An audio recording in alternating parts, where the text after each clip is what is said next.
sorry, no, you're not allowed in here. No, sorry, look, you'll have to leave. The randomiser! I beg your pardon, what? Oh, did Kate not tell you? Oh, yeah, okay. Miss Kestrel, can you just hold it a minute, please? Hold it. Hold it, everyone, hold it! What's happening, Stu? Oh, yeah, right, okay, what's happening is, man, well, I don't know what's happening, actually. Well, Stu, Kate and I thought you might like to press the button on the randomiser today. Oh, man, I mean, no, it can't be true, you're kidding. You're winding me up, Miss Kestrel. I'm telling you the truth. Nice to see you again, Kate. Hey, new song sounding good. It's coming along. I've got to leave. You two enjoy yourselves now. Oh, right, yes, of course. Good luck. Thanks. Hey, where's she gone? What's happening? What's happening? Yeah, right, okay, well, what's happening is, right, now, that's, no, wait. Right, what's happening is, Stuart Dapples, right, okay, that's me, Mr. Producer, yeah, okay, that's me. I have been chosen, like, in person, that is, like, that's me. I've been chosen to, now, wait for it. No, Stu, I've already done it now. Oh, no. And it's an episode from a series we've not yet seen come up. Okay, right, yeah, well, amazing. Well, yes and no. It's an episode I'm not too familiar with, so this may be a tricky one, but here we go anyway with our very first episode of The Protectors. Here's Decoy. So here we are in Venice, with the pigeons of Venice, for our very first episode of The Protectors. And I have got to say, I have not been looking forward to this moment at all. Trying to get Signor Road in London for you, Signor. Great. Many of you will have hopefully read the article that I wrote about the series fairly recently. And as I stand by everything that I said in that article, I really do love this show. I think it's very underrated. Harry? Unfortunately, a lot of the episodes are quite samey, especially in the second season. I don't remember too much about the second season, to be honest. Vacation. I see. How's the But Ronald Rad is going on a vacation, so full steam ahead for action and intrigue, hopefully. This isn't a place to be on your own in. Why don't you fly over? You could use a vacation too, couldn't you? Oh, he's already there. Ronald Rad is in Venice. He's asking Robert Vaughan to go over and see him. I'll see you then. Your boat! We have to clear the mooring! I'll be right down. Let me have the key, and I shall move it. Right. Oh, this sounds like trouble. Thank you.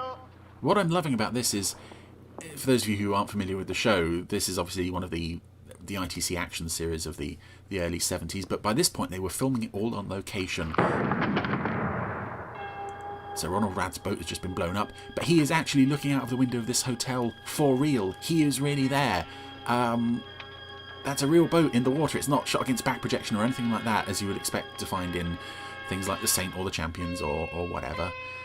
Leading us into this wonderful, if slightly misjudged opening title sequence, because, as I said as well in the...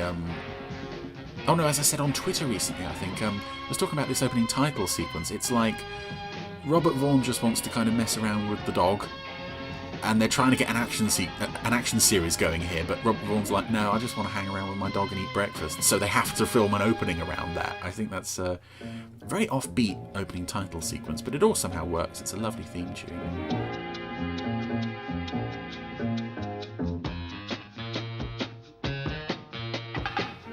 Speaking of lovely music, I adore so much of the incidental music throughout this show. If you ever have a chance to pick up the 5-disc Protectors soundtrack set from Network, I thoroughly recommend it, because there's so many wonderful pieces on there of just easy listening, cool jazz. There's some very nice music on there.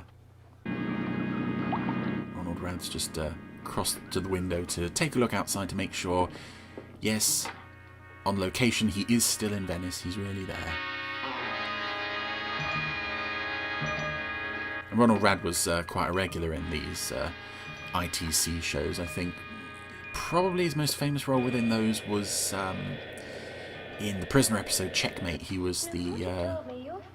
was it the Rook? But he did quite a lot of those shows. Just how much were the Mulhaney diamonds worth? Close to £1 million, that is. That is a nice round figure. Yes, I'd say so. A nice round figure, as Professor McLean would say. Meanwhile, Harry and the Contessa were just getting sloshed on the flight over to Venice. And Ronald Rad is now getting to go on a gondola ride. There's something else, the benefits of location filming on these shows. The actors could actually go out and enjoy themselves instead of... You'd get very sad sights of Roger Moore standing in front of a back projection screen with a palm tree next to him, and the words "The Bahamas" would appear on the screen, or they'd try to pass off a rainy day in Clacton as the south of France or something. In this show, it all looks very lovely. All the places they go to always look really lovely in Europe, and they always tend to have been really lucky with the weather. It's another bright sunny day here in Venice. Unfortunately, it looks like Ronald Rad is about to leave us. Even he's realised it. And he's emerged from under a bridge. Rather deadish. So that's our big name guest star bumped off for, what are we, 5 minutes into this? And even though I may not get too much out of this episode, I am going to enjoy the visuals because Venice just looks like such a lovely place. I think there's a later ITC series, Return of the Saint, did an episode called Duel in Venice, and it's just Simon Templar chasing Maurice Colburn around Venice, just non-stop chasing, showing off this beautiful place. I'd love to go there. We have worked together. But on this occasion, the purpose of his visit to Venice was A vacation. At least that's what he told me. Yes. When he called you? What I'm finding interesting about this scene in particular, this is shot on location too. This is not in the studio. And the show very often set scenes like this in a real non-studio environment. The hotel room at the start of the episode was obviously studio, and Harry Rule's apartment always is. But by and large, they did seem to do a lot of stuff, a lot of scenes for real, in real locations. And I don't know if that room that Robert Vaughn and Bruce Montague were standing in was a studio. Norrie Dawn Porter's waiting out in the corridor, and that's obviously a studio. How long are you in Venice, Signor Rule? I haven't decided yet. It's quite disconcerting. Did they find anything on the body? No. Well, I'll get back to Jerry's hotel and see what I can find. Okay, I'll try the bars. I'm gonna get so drunk. Strange that he's called Jerry. As another Jerry in a long line of Jerrys in all of the Jerry Anderson shows, oddly enough. I think I'm starting to realise why I don't remember too much about the second series of The Protectors. So much of it seems to revolve around death. It feels like about half of the episodes in this second season, somebody has just lost a best friend or a family member or something, and it all ends downbeat and with sort of shocked, sad faces. And here Harry Rule has just lost one of his old friends, so he's off for a mopey wander around Venice. It may be formulaic, but I think I much preferred the happier endings of the first season. Maybe this episode will get better now that we've got the sad death bit out of the way relatively near the start, but who knows. The music tells us fight scene imminent, with mustachioed, kosh-carrying bad guys as always. Immaculately dressed too, all these guys. Now, they may be terrible thugs, but they all wear ties and nice smart blue jackets. A lot of blue jackets in this show. Oh, please, don't be difficult. There is no escape. I can't hear you, I'm busy escaping. That is literally what's going on. The baddies have locked Harry in a room, and he's just escaping through a hole in the top. Because he is just a... Oh no, he's not escaping, he's just sort of hanging off the roof. So that while they're shooting him, he's not actually getting hit by the bullets. Very clever.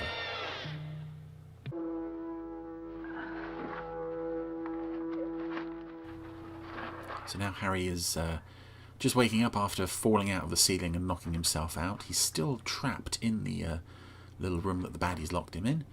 And we may as well talk about Robert Vaughn for a bit, because I'm struggling to find anything to talk about with this episode.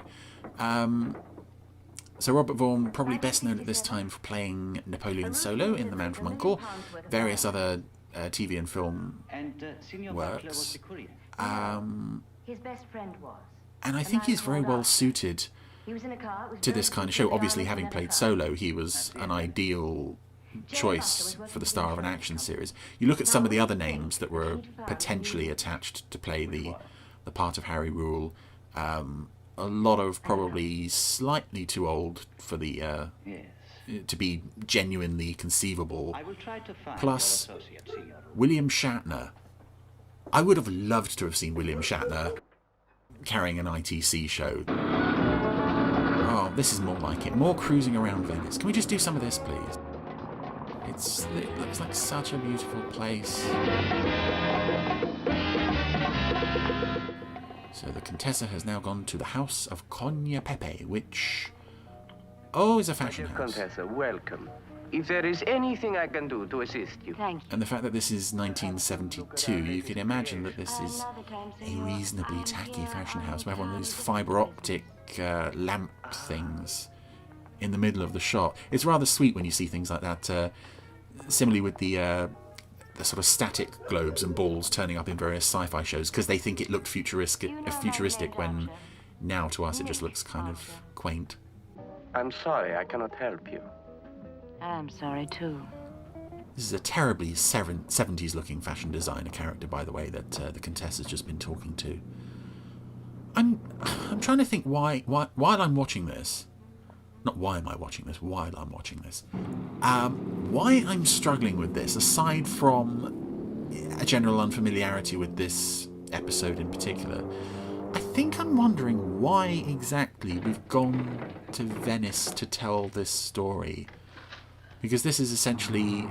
The crux of this one is... Sure, this is the way to the hotel? Si, senor. Harry has been told that somebody who was responsible for a theft, who was believed dead, is now alive and hanging around in Venice. We could tell that story in London. We could tell that story quite easily in London. There's no... Oh, hello. Oh, it's got a bit steamy here. There's a couple making out outside Harry's little prison cupboard type thing that he's locked in. But yeah, I don't really see why we have to go to Venice to tell this story. I suppose you could say things like that for a majority of these episodes, that they don't need to be shot on location. They do look very nice. As I said, Venice does look very lovely. But it's also not much of a story. It's kind of been done by these kinds of shows many, many times before. You will wait here. And the Contessa is now being taken to presumably see the guy who was thought dead. Think your own thoughts. Don't bother me. And it's not like this show wasn't capable of making really good use of its locations. I think Wham is a fantastic idea where Prentice Hancock essentially hijacks a mountain, and you couldn't have done that in the UK. You need, well, you could have, I don't know, Snowdonia or something. But Contessa read this? Si, signore. And Jewel in Venice, Return of the Saint, as I mentioned before, that makes fantastic use of Venice. Really, really lovely.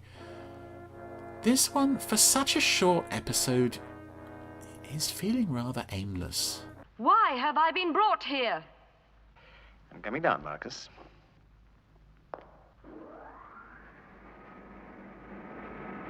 Oh, that's the sign of a quality baddie. He doesn't just walk down, what's that, a dozen steps he had to walk down? He's got his own personal lift. And his own personal funky shades. Now, you know why you've been brought here, don't you? What am I supposed to know? I suppose when you're a villain with a lot of money but you're not allowed to go out in public, you have to sort of make the most of it while indoors. You really don't know me? No. My face means nothing to her. Nothing at all. I mean, I took my sunglasses off and everything to build up the suspense, but she doesn't know. We didn't have to do this. Do what? Oh, it's all... The bad guy looks really sad now. Everything's gone wrong, and now he's got to kill the Contessa. If I am going to be murdered, may I at least know the reason why? What kind of monster are you? I'm not a monster. I really do like what Nairi Dawn Porter does with the Contessa throughout this show. She really feels like a live-action Lady Penelope, and to that extent I find her far more appealing than the real Lady Penelope. That's why we have to do what... She at least goes out and does things. She doesn't sort of sit around complaining. She can handle herself in a fight. She frequently will grab a fencing foil or whatever and take on the baddies if a gun isn't to hand. It makes it a bit easier for me, that's all. And I really enjoy the relationship as well between her and Robert Vaughn.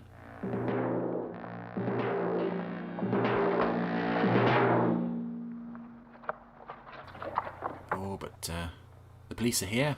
Why don't you give up, Nick? Because good old Harry has got the place surrounded, having... Nick Archer. Oh, the obvious bad guy is the bad guy we were looking for. That's, a twist. You took the diamonds, and you took a new name, a new life. Might have worked, too, if Jerry hadn't come nosing around Venice and seen one of your photographs. Drop the gun. They won't fire at us, not with her here. Watch. He's taken out the flower pots. Oh, that was just... Oh! You're a terrible henchman, whoever you are. Drop the gun. The police marksman just took out 3 flower pots. The henchman just turned to run and tripped over his own feet. That's a really satisfying way to dispatch one of your villains. Oh. Seriously? And this was quite a well-directed little scene until then. Are you? Very nicely framed. There's some good lighting going on here because it's taking place at night. But the Contessa has now been saved by good old Harry Rule. And that was Decoy. Not the greatest story I've ever seen. Again, didn't really make much use of this wonderful Venice location. I can't remember if the Protectors ever returned to Venice. They do return to Venice. No, this was the return to Venice. They had done an earlier episode there. Hopefully that will be better than this.